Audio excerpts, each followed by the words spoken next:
Hi there. Today we're going to talk a little bit about how to add a banner at the top of your announcement page.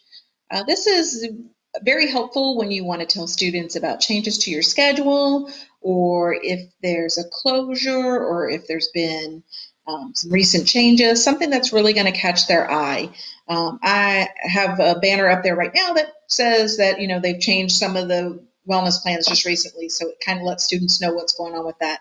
I'll also use it if we have a change in the schedule, say maybe Christmas break is coming up, to tell them of the change in hours and to remind them when I'll be back in the office. Sometimes I will put up a banner that says I have open office hours today for phone calls, so call me anytime between this and that for your DVAs. So there's a lot of good reasons to use that. The way you're going to go in to change your coding for the banner is here at the Edit Announcement button. Once you click on the Edit Announcement button, you're taken to the HTML page. And literally all you're going to need is this text here, this section. I'll put this in the comment section as well so you can copy it and put whatever you would like. So you can find that in the comments. But in between here, you can see that you can change the colors that you would like in the font size. The color blue, if you want red, just change that out and type red.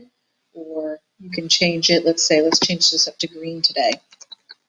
It's a simple switch to change it to green, and then my information will show up green.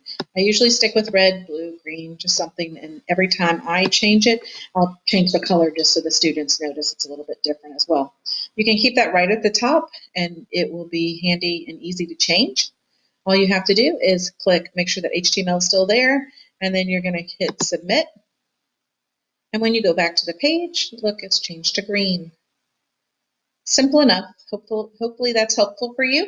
Leave a comment. Let me know what else you'd like to see. And if you have any other questions, feel free to subscribe. Thanks.